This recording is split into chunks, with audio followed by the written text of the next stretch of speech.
올 1월 달에 산 차죠.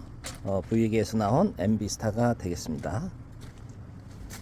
그런데 이 차를 팔고 이 차를 다른 이 차를 사게 되었는데요.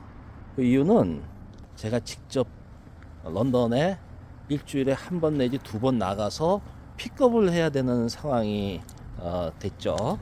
근데 이 차 가지고 했더니 차가 좀 트렁크가 이렇게 딥은 깊은데 이 위에가 이 크로스오버답게 높지가 않아요. 그러니까 케이스를 두 개를 싣게 되면 이게 다는 거죠. 얘를 제거를 하면은 나간 김에 지인들과 식사를 하고 들어온다든지 좀 놀다 들어오면 이제 아내가 보이기 때문에 보안상 좋지가 않을 것 같죠. 큰 사이즈의 차량으로 옮기게 되었습니다. 픽업을 하라 그래가지고 마지막이 될 것 같은데 차는 굉장히 솔리드하고 신뢰가 가는 차입니다. 특히 이 크로스 오버 치고 그라운드 클리어런스가 굉장히 높아요. 이렇게 보면은 볼까요? 이렇게 SUV 풀 SUV 못지않게 굉장히 높고 이 단차라든지 이 퀄리티가 생각보다 아주 괜찮습니다. 보면 아주 괜찮죠. 편의성 옵션 이런 것도 꽤 있는데 두 가지 이유 때문에 차를 바꾸게 되었네요. 첫 번째는 이제 제일 큰 거는 사이즈. 두 번째는 왕복 100km가 좀 안 되는데 그 인근 도시에 일주일에 한두 번을 다녀야 되기 때문에 기름값이 좀 들겠죠. 그리고 어차피 기아 소울 EV 쓰게끔 한 차징 스테이션으로 활용 겸 물론 이제 필요하다면은 하나를 더 설치를 해도 되겠죠. 그래서 같은 GM 쉐비에서 나온 블레이저 EV라는 블레이저 EV죠. 이 차를 주문해서 타게 되었습니다. 주피터를 조금 기다려 봤는데 타던 그 테슬라 모델 S가 자꾸 기억이 나서 좋은 점도 많이 있지만 뭐 오토파일럿이라든지 전기료가 킬로와트당 그렇게 높지가 않았기 때문에 지금은 킬로와트당 야간이 87센트인가요? 그렇고 그 당시에는 0.69센트인가 그랬었어요. 그래서 거의 공짜로 대형 승용차를 그러니까 테슬라 모델 S니까 상당히 컸었죠. 타고 다닌다는 그런 장점도 있었고 또 하나는 오토파일럿 골프 치러 가면은 이제 가는 길에 오는 길에 이제 토시를 입는다든지 벗는다든지 두 손을 다 써야 되죠. 그다음에 물 뚜껑을 연다든지 이럴 때 굉장히 편리했었죠. 근데 단점은 단차도 단차지만은 전체적으로 차의 완성도가 많이 떨어진다. 특히 그 전에는 머시디스 GL 클래스, 그러니까 머시디스에서 가장 큰 SUV가 되죠. 그 차를 타고 테슬라로 바로 넘어가니까 차가 너무 그냥 좀 허접은 아니래도 퀄리티가 이렇게까지 떨어지나 방음도 잘 안 되는 것 같고 특히 에어컨디션을 키더라도 글라스 루프를 이제 처음 타보는 입장이다 보니까 이게 열이 많이 들어와 가지고 그런지 에어컨도 좀 충분하지 않은 것 같고 겨울에는 히터가 빨리 히팅이 나오긴 하는데 그렇게 훈훈하다는 생각이 안 들 정도로 기능들이 좀 미흡했었죠. 많이 발전을 하고 업그레이드를 했다 그래도 첫인상에서 남은 그 기억들 그것들이 아직도 유지가 되고 있기 때문에 그렇게 좋은 기다림은 아니었습니다. 왜냐면 모르잖아요. 주피터가 어떻게 나올지도 모르고 사이즈는 물론 이 차하고 비슷하기 때문에 어차피 제 선택 범위 내에서는 이미 벗어난 거죠. 블레이저 EV는 사이즈가 현대에서 나온 산타페라는 이제 SUV가 있잖아요. 신형 그거보다는 크고 제가 예전에 타던 에큐라 MDX 그러니까 포드로 따지면 익스플로러가 되겠죠. 포드 익스플로러 사이즈 정도가 되겠습니다. 길이는 약간 짧고 폭은 2인치 정도 넓고 그 다음에 휠베이스가 특이하게 굉장히 길어요. 이 차도 보면은 앞바퀴 뒷바퀴 간격 이 휠베이스가 이 차의 급이 있죠. 뭐 예를 들면은 뭐 소형 중형급 SUV다 이런 급에 비하면은 휠베이스가 굉장히 큰 것 같아요. 블레이저 EV는 그거보다도 더 큰 풀 사이즈 SUV보다도 오히려 클 수 있는 휠베이스를 가지고 있어요. 깜짝 놀랐죠? 토요타 하일랜더하고 비교하면은 휠베이스가 9인치 정도 차이 나는 것 같은데 한번 자료를 한번 볼까요? 호스파워, 뭐 엔진 토크 이런 건 당연히 뭐 전기차를 따라올 수가 없죠. 같은 사양이라고 하면은 그라운드 클리어런스가 거의 비슷하죠. 이 테슬라 모델 Y는 찾아보니까 6.9인치라고 돼 있더라고요. 굉장히 낮은 거죠. 이게 0.5인치 차이도 꽤 나는 거거든요. 언덕이라든지 이 요철 부분을 지나다 보면 그 턱에 걸리잖아요. 근데 0.5인치 차이로 안 걸릴 수도 있고 뭐 급하게 지나갈 수도 있고 이렇게 될 수가 있는 거죠.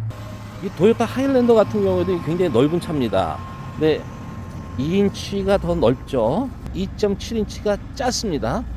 짧은데도 불구하고 실내의 크기가 굉장히 넓게 느껴지는 거는 이 보네트, 이 본네트죠. 그러니까 이 보넷 이 길이가 일반 엔진 가솔린 엔진 차의 그 SUV들보다 굉장히 짧게 되어 있어요. 그러면서도 이 디자인은 잘 빠진 것 같아요. 전혀 어색하게 짧다는 느낌을 안 줄 정도로 잘 빠졌습니다. 두 가지 이유 중에서 한 가지 이유인 그 연비 때문에 전기차로 다시 돌아갔다고 했는데 정리해서 계산을 했더니 야간 충전이 저희 동네는 8.7센트입니다. 동네마다 틀릴 수가 있어요.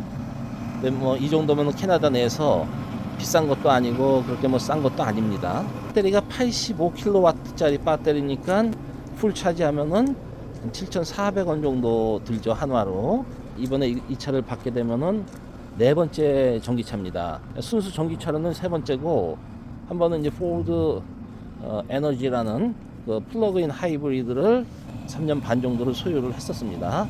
그렇기 때문에 이제 이 배터리 소모가 적으면서 더 많은 거리를 달릴 수 있는지 훈련이 돼 있기 때문에 525km라고 하는데 제 운전 스타일로는 한 600km도 충분히 가거나 그 이상도 갈 수 있지 않나. 대부분 전기차는 시티에서 더 나오고 하이웨이에서는 덜 나오는데 테슬라 같은 경우는 110km 이상부터는 너무 많이 급하게 배터리 소모가 일어났었죠. 지금 뭐 더 잘 만들겠지만은 이 차는 어떤 테크놀로지가 들어갔는지 모르겠지만 85kW짜리 배터리가 들어가 있거든요. 그렇기 때문에 이 정도면은 내 운전 스타일로 한 600km는 달릴 수가 있다, 이런 계산이 대충 나온 거죠. 같은 사이즈의 SUV들 기름을 만땅을 넣었을 때 뭐 570, 580, 겨울에는 뭐 심지어 스노 타이어 나오면은 현저하게 더 떨어지죠. 일반적인 제 추측다 계산으로 하면은 오늘 코스코에서 오늘 기준으로요 1리터가 1불449, 그러니까 1,400원이 좀 넘는 거죠. 1,440원 정도 했는데 그 기준으로 포드 익스플로러 컴바인드 그 연비로 하면은 100km를 가는데 10.3리터가 필요합니다. 코스코에서 넣는다고 하면은 14불 92전 15,000원 가까이 들어가는 거예요. 포드 익스플로러가 100km로 계산하면은 89불 55전이 들어갑니다. 그러니까 9만원 가까이 들어가네요. 비교해 본다면은 기름을, 물론 이제 MT였을 때 기름 넣는 사람은 없죠. 그리고 전기차도 마찬가지죠. 0%까지 타고서 충전하는 사람은 없을 겁니다. 제로에서 풀, MT에서 100% 기준으로 대충 계산해 보니까 89불 55전에서 전기차는 7불 40전. 그러니까 한번 만땅을 채울 때마다 82불 15전, 8만원 정도가 차이가 난다는 이제 결론인데요. 돈을 아끼는 수준이 아니라 돈을 버는 수준이 되겠죠. 이퀴녹스 EV를 살 바에는 그냥 제 차를 킵을 하는 게 낫죠. 디자인도 그렇고 사이즈도 비슷하기 때문에. 단지 전기차라는 것밖에 없다면은 굳이 차를 바꿀 필요는 없었겠죠. 블레이저 EV에 관심을 갖게 된 시점은 코스코에 갔더니 이 차를 코스코 현관, 그러니까 실내죠. 실내에 디스플레이 해놨어요. 멋있게.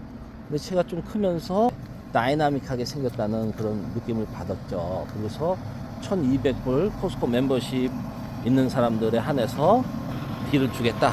이런 광고를 하면서 제 비즈니스의 니즈가 바뀌면서 이 비즈니스 플로우가 안 바뀌었다고 하더라도 내년에는 테슬라 모델 Y로 한번 또 테슬라 쪽으로 가볼까 하는 마음이 생각을 갖고 있었거든요. 테슬라 모델 3 신형이 뭐 그런 테슬라의 그 완성도 낮은 그런 문제점들이 해소가 거의 됐다고 해서 그런 생각을 가졌었는데, 일단 뭐 사이즈에서 이제 고려 대상이 안 되니까 테슬라는 이제 배제를, 모델 Y는 배제를 했습니다. 그렇다고 모델 X를 그 큰 돈 주고 사고 뭐 짐을 많이 실을 때나 아니면 언더커튼에서 문이 잘 안 닫힌다든지 이런 불편을 겪으면서 테슬라 모델 X를 타고 싶지는 않고요.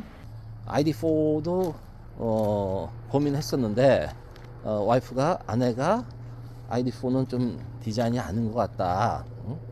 물론 블레이저를 보기 전에는 ID4가 디자인이 아주 멋있었어요. ID4 가지고 계신 분들한테는 좀 죄송하지만은 한국은 ID4가 좀 나가 있죠.